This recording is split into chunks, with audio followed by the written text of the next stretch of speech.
Hey, ¿qué onda? Bienvenido a este noveno y último episodio de Los Padres de la Iglesia, 8 personas que todo cristiano debe de conocer. Si has visto todas, quiero darte las gracias por tomar el tiempo. Sé que estoy apelando a un nicho de un nicho, o sea, cristianos, después cristianos que les gusta como rollos académicos y después cristianos que les gusta la historia de la iglesia. Estoy hablando de un nicho bien pequeño, entonces... Si te has dado el tiempo de escuchar esta serie, te lo agradezco. Y si estás agradecido tú por el contenido que he creado, hay dos formas muy sencillas de agradecérmelo.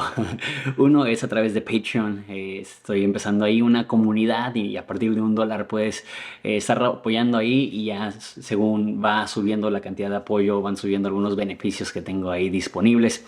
Y también si estás en YouTube, la forma más fácil de hacer crecer esto es simplemente suscribirte si no estás suscrito, darle like y comenta en este video. Y si estás en Spotify o en iTunes, si puedes dejar una reseñita, también ayuda muchísimo al crecimiento de este pequeño canal. Muy bien, el más famoso de la lista de los padres de la iglesia, vamos a hablar de San Agustín. San Agustín. Agustín de Hipona. Aquí estamos hablando ya de una persona tan influyente que prácticamente no importa qué lista de los 100 hombres más influyentes del mundo, no cristianos, no figuras religiosas, no filósofos, humanos en general. Si buscas cualquier lista de los 100 humanos más influyentes de la historia de la humanidad, va a entrar ahí Agustín. La lista más famosa lo tiene como número 50, pero incluso si ves listas religiosas de los cristianos más influyentes, obviamente si no incluyes a los de la Biblia, obviamente, ¿quién puede competir con Moisés? ¿O quién puede competir con Jesús? Obvio. ¿Quién puede competir con Pablo de Tarso? Sin embargo, excluyendo a las personas de la Biblia, el consenso mayoritario, casi el consenso de todos los eruditos, es que hay dos cristianos que son los más influyentes en toda la historia, y uno es Agustín y el otro es Martín Lutero. Y dependiendo con quién hablas, algunos pondrán a Martín Lutero como número uno, algunos pondrán a San Agustín como número uno. Pero la verdad es que Agustín influyó a Lutero. Entonces, nada más por eso siento yo que el cristiano más influyente de todos los tiempos, excluyendo a los autores de la Biblia, es Agustín de Hipona. Entonces, nos toca hablar acerca de él. Y la pregunta, obviamente, es, ¿y por qué es tan influyente? ¿Por qué fue tan influyente Agustín? La primera es obvia, y eso es su teología. Escribió muchísimos libros, tenemos más de 500 sermones que perduran hasta la fecha de él. Tiene 3 libros que son mundialmente famosos, pero los 2 libros que prácticamente cualquier persona que ha estudiado literatura, no solamente teología, sino literatura, ha leído, son Las Confesiones y La Ciudad de Dios. Entonces quiero dar algunas ideas generales acerca de esos libros. La primera es Las Confesiones. La primera mitad de Las Confesiones es una autobiografía de su conversión y vamos a hablar de eso en gran detalle en un segundo. Y la segunda parte es filosofía. De hecho, yo que no sé nada de filosofía, sé muy básico de filosofía. Si lees Las Confesiones, la primera mitad es muy emocionante, muy chida. La segunda mitad es como cosas medio abstractas acerca de cómo funciona el tiempo y así. Sin embargo, los eruditos consideran que esta es la primera verdadera autobiografía. Imagínate cuántas autobiografías existen hoy en día. Ellos lo ven como la primera. No estoy seguro por qué. Hay otras personas que han escrito como memorias de sus guerras, como César y así. Sin embargo, quizá porque esto narra desde su infancia hasta su conversión, es la razón que se considera la primera autobiografía. Entonces, esas son las confesiones. Y la segunda es la ciudad de Dios. Aquí es donde se ve su capacidad teológica gigante. La idea principal de la ciudad de Dios es que los vándalos habían saqueado Roma. Roma tenía 800 años invicto, donde jamás fue cuestionada, aún con los altibajos que tuvo como imperio, pero jamás fue cuestionada la seguridad de Roma. Y por 800 años es difícil entender esto en una era donde las ciudades venían e iban, que a cada rato ciudades importantísimas eran destruidas y reconstruidas. Roma jamás fue ni siquiera atacada por 800 años. Imagínate, 800 años, las personas creían que Roma iba a ser una ciudad invencible. Una vez más, aun cuando había problemas en el Imperio Romano, nadie jamás se pudo ni siquiera acercar a Roma. Quizá con la única excepción de Aníbal, pero eso fue a los inicios de la República Romana. Entonces, y habían pasado como 500 años de Aníbal. Entonces, por 500 años ni siquiera una amenaza sobre la ciudad principal o la ciudad históricamente principal. Y de repente llegan los vándalos, que son una tribu germánica, y destruyen la ciudad. Literal, la queman y la destruyen por completo. La ciudad que, dijo Jerónimo, la ciudad que conquistó el mundo fue conquistada. Eso fue en el año 410. Entonces, las personas, especialmente los paganos, empezaron a criticar a los cristianos y dijeron: tanto tiempo que fuimos paganos y nunca estuvo en peligro nuestra ciudad, y ahora que somos cristianos, que la nación es cristiana, ya no tenemos la protección. Eso es porque le dimos la espalda a los dioses romanos, y ahora los dioses romanos han dejado de protegernos. Entonces, y 60 años, o sea, Roma ya había ido en declive ya para que llegara al punto que lo podían saquear la ciudad principal, o la ciudad históricamente principal. Eso fue en el año 410, y en el año 476 es cuando es removido el último emperador romano. Entonces, aquí Agustín está en la transición del Imperio Romano a la Edad Media, donde ya no hay un imperio gobernando toda Europa y el norte de África, sino que se empieza a dividir en el sistema feudal y así. Entonces él está en esa transición y, como dije, las personas romanas estaban criticando al cristianismo por ser la razón que los dioses habían abandonado a Roma. Y ese libro se escribe principalmente para refutar eso, para decir que a lo largo de la historia reinos han llegado y reinos se han ido, pero lo importante es que aunque una ciudad caiga, el reino de Dios jamás será destruido. Aunque pueda caer una ciudad humana, la ciudad de Dios, los principios que representa la ciudad de Dios, jamás van a ser destruidos. Al contrario, siempre van a ir en crecimiento. Eso es como el enfoque del libro de la ciudad de Dios. Entonces, este libro desglosa una infinidad de conceptos, no solamente teológicos, sino prácticos. La ciudad de Dios trata con un sinfín de cosas y marcó la nueva normalidad dentro del pensamiento cristiano. Jerónimo dijo eso de Agustín. Agustín restableció la fe antigua. ¿Qué significa eso? Recuerda, el cristianismo empezó en Judea y se fue esparciendo por todo el Imperio Romano, pero eran iglesias chicas y sufriendo persecución. Después del edicto de Milán en el año 313, ya es legal ser cristiano, entonces se empieza a fijar más bases teológicas. Eso es aproximadamente 100 años antes o 80 años antes de San Agustín. Después está el Concilio de Nicea, pero ¿qué sucede después del Concilio de Nicea? Lo hemos hablado muchísimo en esta serie. Estalla la controversia arriana. Entonces, en vez de estar fijando una teología amplia, todo el cristianismo se enfocó en el tema de la Trinidad, se enfocó en el tema de la naturaleza de Jesús. Entonces, en vez de ampliar su panorama para poder establecer qué es lo que creían los cristianos, se hizo muy angosto y se enfocó en la divinidad de Jesús. Importantísimo.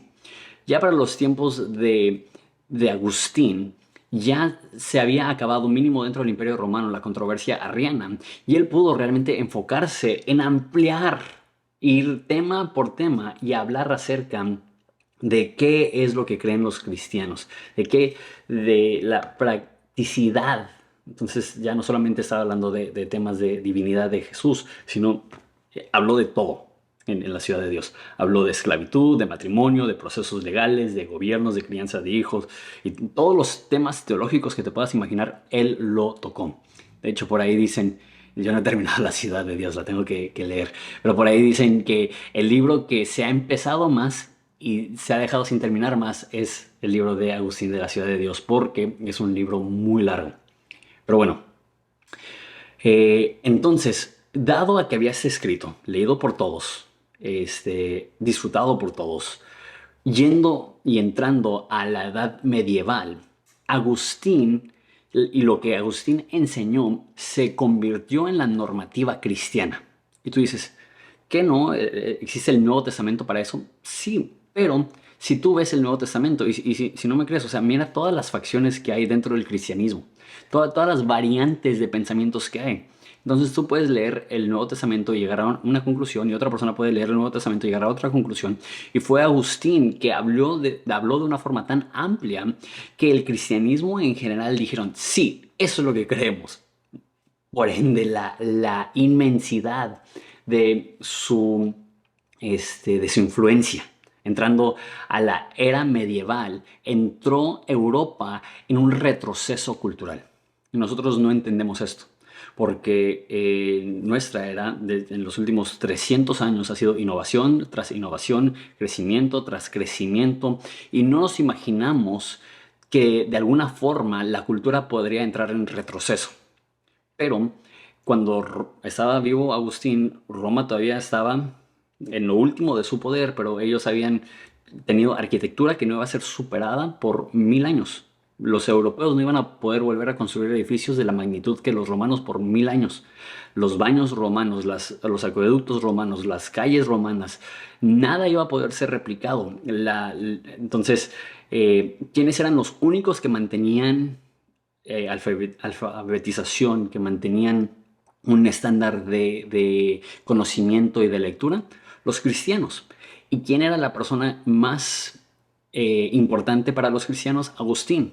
Por eso, por 1000 años, la forma de ver el mundo de Agustín se convirtió en la normativa. Hay una persona que hace podcast que me gusta mucho, que siempre habla acerca de la película del planeta de los simios.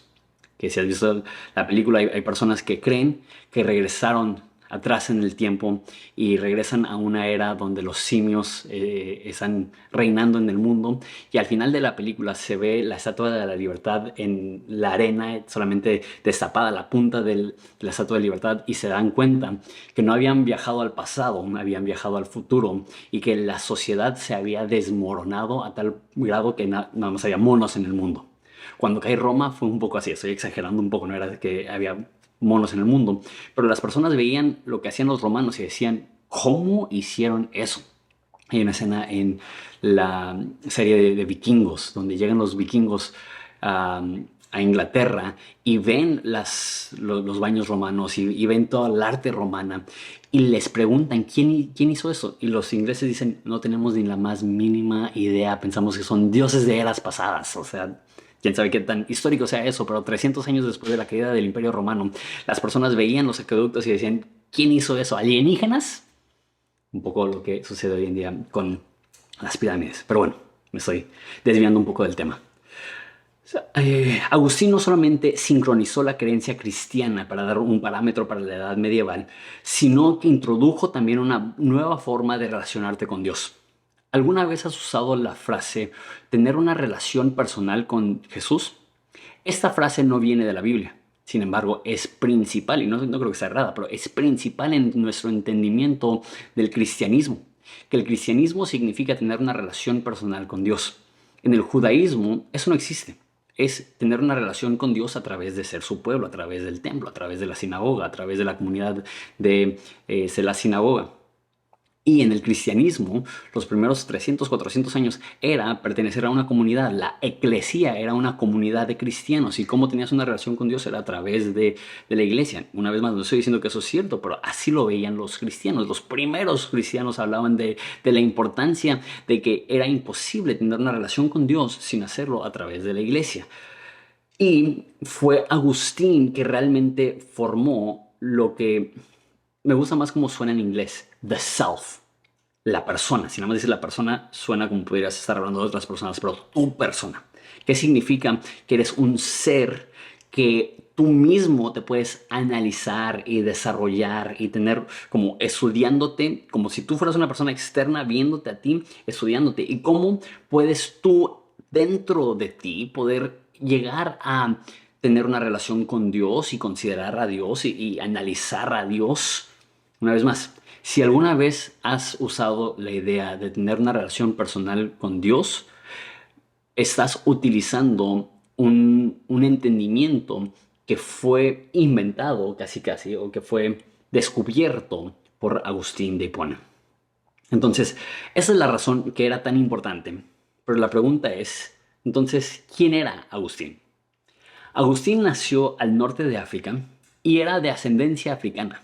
Eso es interesante porque la mayoría de personas de la alta gama de la sociedad romana eran italianos que habían emigrado a otras partes del Imperio Romano. Sin embargo, Agustín era africano, de sangre africana. Era obviamente un ciudadano romano, pero un toque ahí para la cultura africana, que ellos tienen a la persona más influyente de esa etapa del mundo, era africano, la persona que más influyó a Europa, ni siquiera era un europeo, era un africano.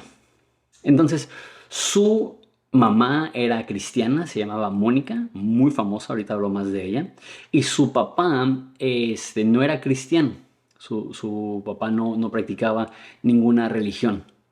Entonces, su mamá, ah, porque San Agustín es tan conocido y su biografía, las confesiones, es tan conocida y su biografía, las confesiones, se enfoca muchísimo en su relación con su mamá.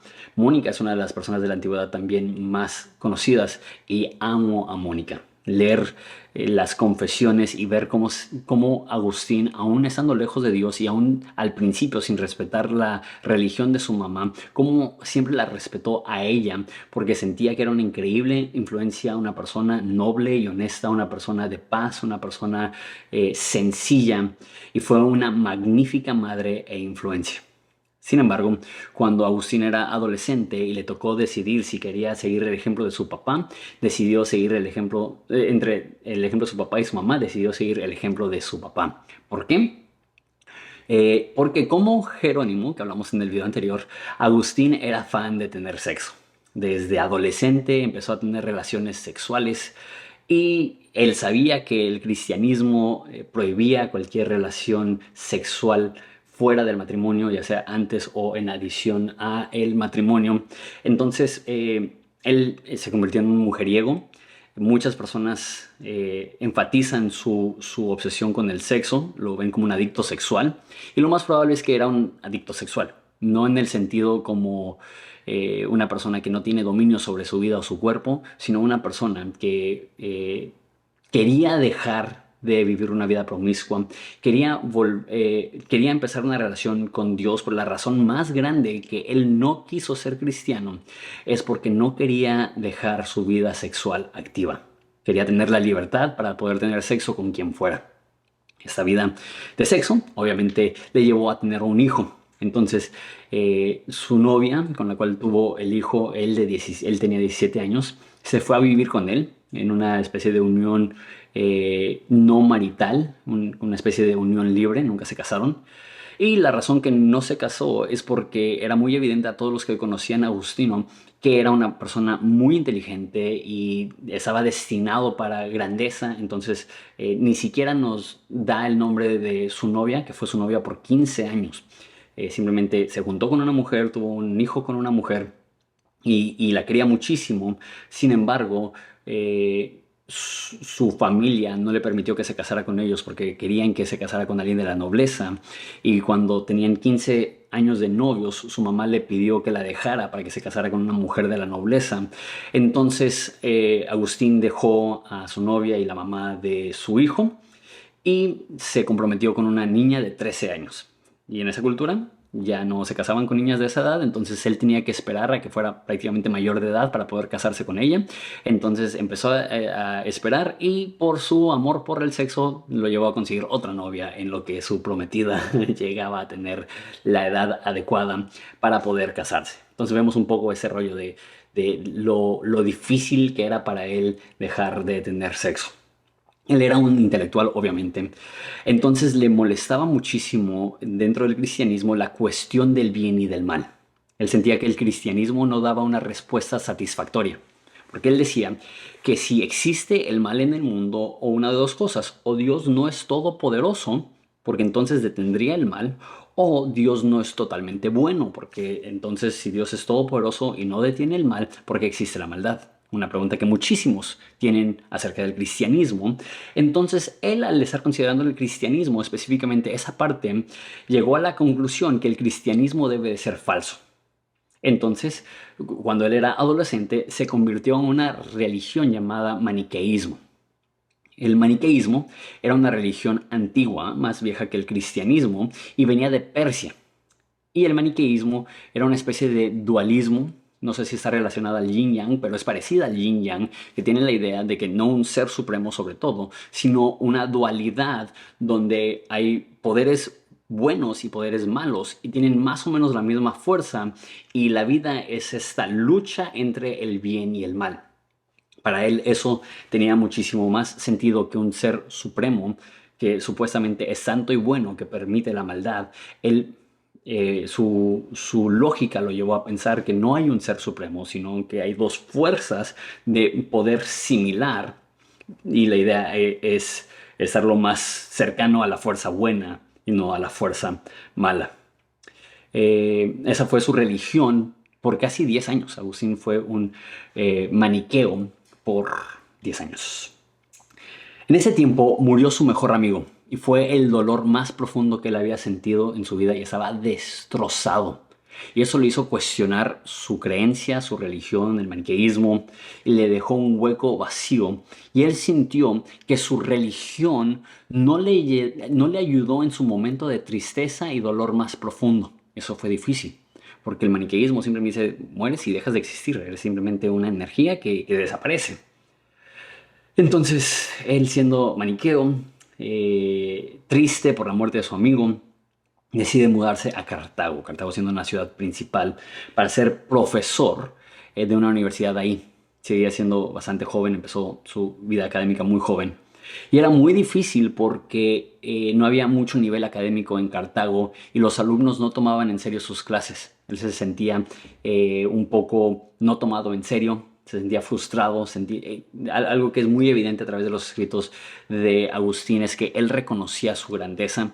Él era humilde, aunque él estaba consciente de su grandeza, él sabía su talento, él sabía su habilidad de pensar y de escribir y de comunicar. Entonces era muy frustrante para él ser un profesor y que no tomaran en serio sus clases. Entonces él dijo, me iré a Roma, asumiendo que en Roma iba a haber más nivel. Y en Roma le vieron la cara. Al parecer, lo normal en Roma era que le pagabas a tu profesor al final del semestre o del ciclo escolar, no sé cómo funcionaba. Y la mayoría de personas no le pagaron. Entonces, en ese momento estaba súper frustrado, estaba desilusionado con el maniqueísmo, estaba frustrado con su carrera de profesor. Y específicamente hablando del maniqueísmo, había muchas cosas que él no entendía y le frustraba porque él era una persona muy lógica, y la razón que él rechazaba el cristianismo era por su lógica. Entonces él hacía preguntas, me adelanté un poco con lo de Roma, cuando él seguía en Cartago, él hacía preguntas, y las personas que no llegaban ni al tobillo en su capacidad intelectual, obviamente no sabían responder a esas preguntas, pero le decían que había un sabio, uno de los líderes de la religión, que iba a visitar de muy lejos. Entonces él tenía la esperanza y tomó años para que llegara esa persona. Entonces, con todas las dudas que él tenía, él dijo, un día voy a poder conocer a ese sabio y ese sabio va a poder responder mis preguntas. Y llegó el día donde conoció a la persona y no estaba nada impresionado ni con su intelecto ni con sus respuestas, y eso le dejó un vacío. Entonces él se sintió vacío, vacío porque su vocación de maestro no iba bien, vacío porque estaba con una mujer pero sentía que no debía estar con ella porque sí sentía cierta culpa de que no se pudo casar con ella y que no quería tener relaciones porque había cierto cargo de conciencia, al igual que Jerónimo tenía. Sentía un vacío porque murió su mejor amigo. sentía un vacío porque no tenía respuestas religiosas a la religión que él pertenecía. Déjame detengo ahí un segundo. Paro la narración para decirte esto. ¿Te has sentido así tú? ¿Has sentido que estás en un momento en tu vida que nada está cuadrando? Agustín tenía 29 años en ese momento, fracasado en su matrimonio, fracasado en su religión, frustrado. Si alguien hubiera dicho a Agustín en ese momento lo que iba a suceder con su vida, no estoy seguro si él hubiera creído. Y si tú estás en un momento ahorita donde no has visto el crecimiento, el progreso que quisieras tener y te sientes frustrado con la vida, déjate digo esto, estás en buena compañía. Hay muchas personas como Agustín que ni siquiera fue cristiano hasta, lo tengo escrito aquí, creo que 32 años tenía cuando se hizo cristiano. Y resultó ser el cristiano más influyente no solamente de su generación, sino de 1000 años, 1500 años o 1400 años. Si te sientes atorado o te sientes frustrado con la vida, no te rindas. ¿Quién sabe lo que Dios va a ser capaz de lograr a través de ti? Pero bueno, entonces, cuando estaba decidiendo cómo iba a ser esta serie de los padres de la iglesia, tenía varias historias que amaba, que quería hablar. Y una de ellas era esta, era esa idea de que Agustín quería tener una relación con Dios, pero no podía dejar de tener sexo.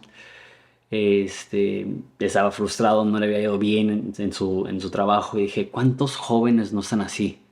Que no han podido crecer en su liderazgo, en su disciplina, en su carrera, en su trabajo, en su madurez, en su relación con Dios, en su integridad, adictos a la pornografía, teniendo sexo con su novia, con cargo de conciencia y diciendo, ay, quisiera ser una persona íntegra y comprometida con Dios.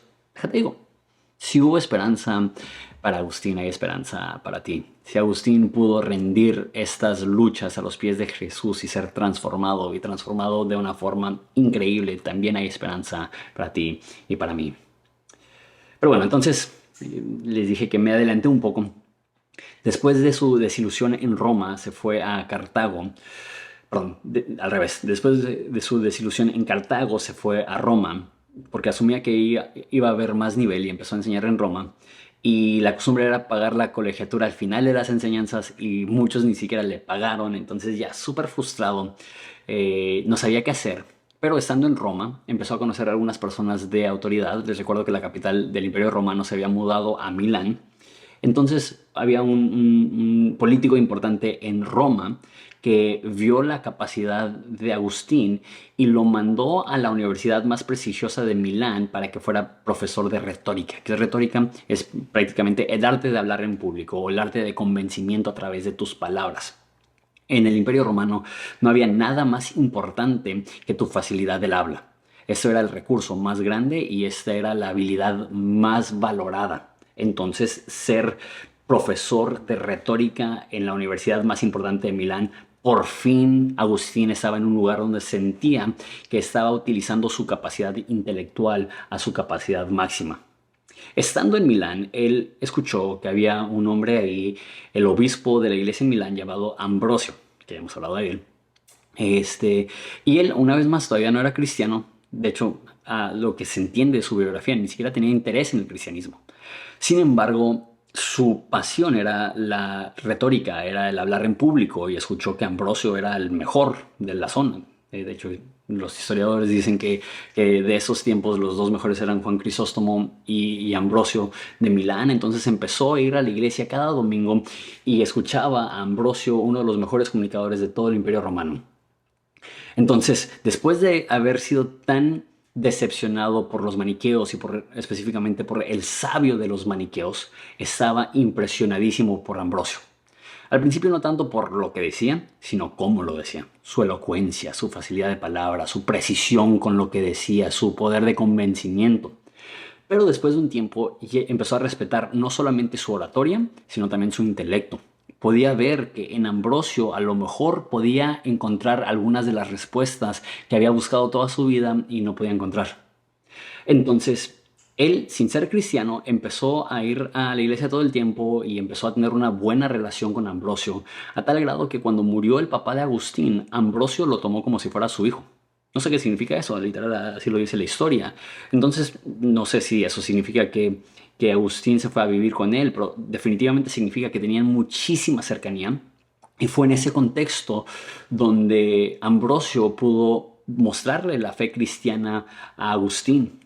Y una vez más, pequeñas enseñanzas que veo en esa historia, ahora específicamente de Ambrosio. Nunca sabes qué va a pasar con las personas que abrazas en su peor momento. Cuando murió su mejor amigo, no tenía nadie, ni su religión tenía. Ahora muere su papá y tiene a Ambrosio. Tiene esa figura paterna, espiritual que le abraza y le ama y le ayuda. Eh, entonces empezó a abrir su corazón al cristianismo.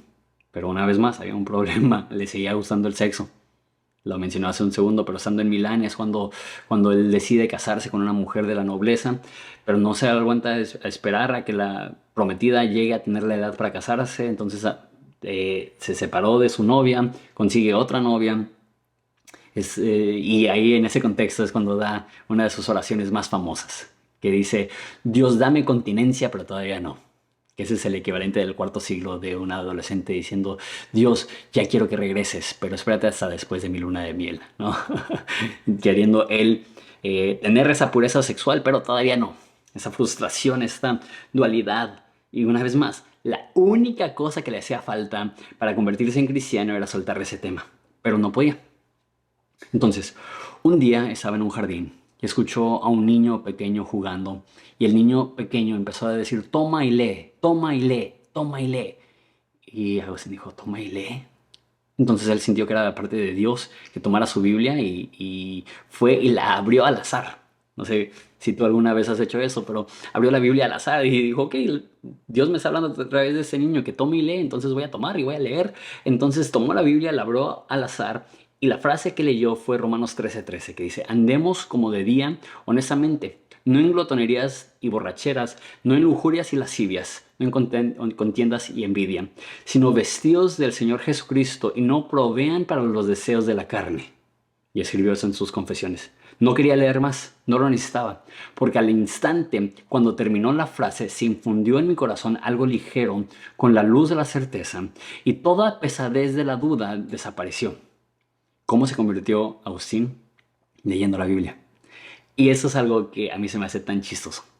Que la mente más brillante desde Pablo, desde Pablo de Tarso, dice que tenía una pesadez por la duda y fue disipado. ¿Cómo? Porque abrió la Biblia de manera al azar y leyó un versículo y fue como si Dios le estuviera diciendo en ese momento que era tiempo de dejar la oscuridad y no proveer para los deseos de la carne. Se me hace tan chistoso Dios, que salvó a la persona más racional de la forma menos racional. No sé si tú has hecho esto de abrir la Biblia y leerlo al azar, ¿no? Que la tomas y dices, ok, Dios, háblame, y lo lees y dices, y Judas se ahorcó. Y dices, ah, no, eso no es para mí. Y lo cierras y lo vuelves a abrir y lees al azar y dice, y ve y tú haz lo mismo, ¿no? Eso es un chiste de pasar. Pero literal, así no se lee la Biblia. Esa no es una forma sabia de leer la Biblia. No abres la Biblia y al azar decir, háblame Dios. Pero en este caso funcionó. En este caso, una vez más, la persona más racional fue salva de la forma menos racional y creo que es, una vez más, parte del sentido del humor de Dios, que esa fue la forma que él decidió salvar a Agustín. Entonces, ya siendo cristiano, empezó a ser discipulado más intencionalmente por Ambrosio, fue bautizado con él, estaba comprometido, como ya dije, para casarse y decidió romper el compromiso y ya nunca se volvió a casar porque después de su conversión quería enfocarse él en escribir y en ser un erudito cristiano. Inmediatamente después de convertirse, esto también es curioso, empezó a escribir y su primer libro acerca de la unidad de la iglesia lo sacó un año después de su conversión. Entonces, estuvo 2 años él en Milán y su mamá se había ido a vivir con él, entonces tenía ya a su mamá y tenía ya a su hijo y decidió él regresar a África. Eh, ya en ese entonces tenía 34 años, su hijo ya tenía 17 años, o quizá un año menos porque antes de ir a África pasó un año en Roma, entonces quizá él tenía 33 y su hijo 16. Pero llegaron a la costa de Italia para zarpar a África y se enfermó Mónica, su mamá. y falleció repentinamente. Ya dije que Agustín fue muy cercano a su mamá y desde niño, aunque él decidió no abrazar la fe de Mónica, su mamá lo amaba, oraba por él, le mostraba cariño. Y cuando Agustín escribía de su mamá, reconocía que eran opuestos, ella sencilla, él intelectual, ella llena de fe, Agustín lleno de dudas, ella llena de amor puro, él lleno de lascivia, ella orando siempre, él huyendo de la salvación. Pero cuando por fin se convirtió al cristianismo, escribió eso de su mamá. Pero ahora estiraste tu mano desde arriba, está hablando Dios, y sacaste mi alma de esa profunda oscuridad, porque mi madre, tu fiel, lloró por mí más que las madres están acostumbradas a llorar por la muerte corporal de sus hijos. Si has visto a una madre llorar cuando muere a su hijo, así lloraba mi mamá, no porque yo había muerto, sino por mi muerte espiritual. Y él rogó, y Agustín le atribuyó su salvación a las oraciones de su mamá. Yo tengo 3 hijos y no sé si tú eres padre y estás viendo esto, madre, no subestimes tu amor por tus hijos. Si tu hijo se aleja de Dios, quizá lo mejor no es sermonearle, es amarle, es abrazarle, es mostrarle cariño, es estar ahí con él. Y ese es el legado de Mónica. Él nunca alejó a su hijo. Porque aunque su hijo se había apartado de Dios o había decidido no tener una relación con Dios, ella seguía ahí mostrando amor, mostrando sencillez, mostrando paz, siendo una buena madre, orando por él, hasta que llegó el momento donde Agustín se convirtió y dice en su biografía que su mamá brincó de gozo porque su hijo se había convertido. Entonces tenía una relación bien hermosa con su mamá y su mamá se murió ahí en la costa de Italia. Y este, estaba destrozado, obviamente. Tenía tanto amor por ella. Y cuando Agustín hablaba, ya dije eso de su mamá, aunque él reconocía el propio genio que él tenía, él decía que la fe de su mamá era más grande que la suya, que la relación que tenía su mamá con Dios era la más digna de admiración. Y él nunca dejó de amar a su mamá y de admirarla. Entonces estaba tan triste después de la muerte de su mamá que él decidió quedarse en Roma un año con su hijo. Después de un año regresaron a África. Agustín tenía 34 años, su hijo tenía 17 años y se establecieron en la ciudad de Hipona, donde empezó Agustín una escuela y tenía una amistad bien hermosa con su hijo, le dedicó varios libros y después, repentinamente, antes de cumplir 18 años, su hijo murió. Entonces imagínate, él llega a una ciudad donde él no era de Hipona, él se estableció en Hipona, pero no era de ahí. Se separó de su novia de 15 años, su hijo murió, su mamá murió, su papá murió, estaba lejos de su papá Ambrosio. Y no hay mucho que está escrito acerca de esta etapa en su vida. De hecho, estuve buscando porque es un contraste entre la crisis de fe que tuvo cuando era maniqueísta, con la muerte de su mejor amigo, y ahora eso es una etapa mucho peor. Como digo, que se muera tu mamá, que adoras, que se muera tu hijo, a un año de separación, que se muera tu papá unos cuantos años antes de estar lejos de tu mentor, de estar en una nueva ciudad.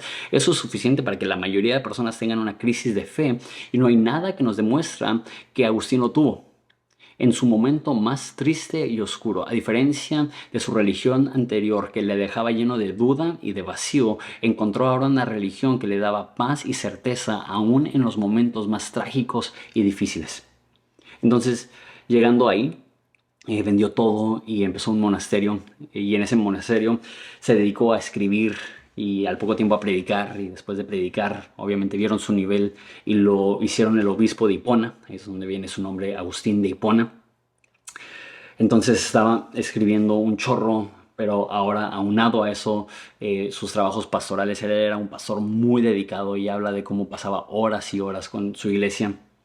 Entonces había mucha demanda de su tiempo, entonces no tenía tiempo más que para estar con su iglesia y para escribir. Hubo 2 conflictos, sé que ese video ya estuvo más largo de la mayoría, todavía me queda una hoja de apuntes de 6, entonces ya andamos terminando. Pero había 2 controversias muy grandes durante su vida. La primera era con los donatistas.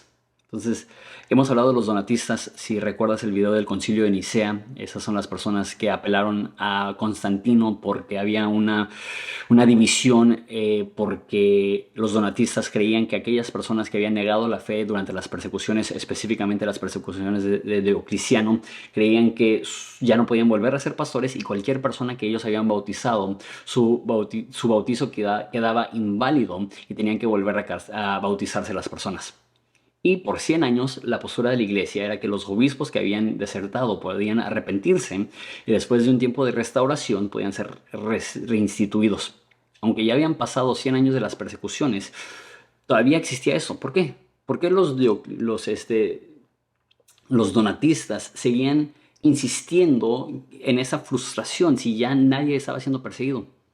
Porque empezó ahí a haber una diferencia de opinión más grande. Y la diferencia de opinión entre la iglesia católica y la iglesia donatista es que los donatistas creían que la iglesia debería de ser conformada únicamente por los fieles. Y cualquier persona que peca de una manera lo suficientemente vergonzosa debería de ser excomulgada definitivamente y la comunidad debería ser una muy pequeña. Ellos no estaban a favor que todo el mundo se convirtiera, quería que únicamente se convirtieran aquellos que iban a ser fieles a la creencia. Y la postura de la iglesia y la postura de Agustín es que la asamblea cristiana va a haber de todo. Va a haber cristianos fieles, va a haber cristianos falsos, va a haber no cristianos, van a haber personas interesadas. Y era importante que la iglesia fuera lo suficientemente amplia para recibir a todo tipo de personas. A fin de cuentas, Agustín era un ejemplo de esto. Él empezó a ir a la iglesia y fue a la iglesia por meses, si no es que más de un año, sin ser cristiano. Él decía, ¿qué si a mí no se me hubiera dado la bienvenida a entrar? Yo tenía una novia con la cual estaba viviendo, yo dejé a esa novia y empecé a andar con otra, y yo estaba teniendo sexo, yo no me conformaba a las enseñanzas de la Biblia, sin embargo, fui porque me interesaba aprender y Dios usó eso para convertirme. Entonces, ¿tú estás diciendo que únicamente pueden entrar a la iglesia las personas que son fieles? Dijo Agustín, no, la iglesia tiene que ser lo suficientemente amplio para tener el trigo y la paja creciendo al mismo tiempo, y al fin de cuentas Dios va a ser el que va a separar la paja del trigo, pero la iglesia tiene que tener puertas abiertas para recibir a personas que incluso no sean personas de fe. ¿Cuánta influencia tuvo eso, que la iglesia, una vez más, era tan masiva y estaba dispuesta a recibir a todo tipo de personas? La otra controversia eran los pelagios, los pelagianos más bien. Ellos, los mencioné en el video anterior de Jerónimo, pero a grandes rasgos enseñaban que la salvación era un trabajo en conjunto entre la santidad personal y la gracia divina. Y Agustín refutó esa doctrina, y esos escritos fueron importantes porque fueron el respaldo que usaron los reformadores para la Reforma Protestante y el enfoque principal de la Reforma Protestante, que es la salvación es únicamente por gracia. Por eso digo que la influencia de Agustín no solamente era en la Edad Media, sino en la etapa que le siguió a la Edad Media dentro de la Iglesia, que era la Reforma Protestante. Como mencioné al principio, Agustín escribió de todo tipo de cosas. Y ya me aventé 2 clases de nivel universitario acerca de las enseñanzas de Agustín. Literal, podríamos hablar muchísimo. Se podría hacer una serie larga de las enseñanzas de Agustín. Pero no nos bastaría el tiempo en este video. Entonces, hasta ahí voy a dejar de manera muy superficial cuáles eran las enseñanzas de Agustín. Agustín vivió 35 años en Hipona, pastoreando y escribiendo. Y no hay nadie de la iglesia primitiva de la cual tenemos tantos escritos que permanecen hasta el día de hoy como de Agustín. Al final de su vida, los vándalos estaban sitiando su ciudad de Hipona.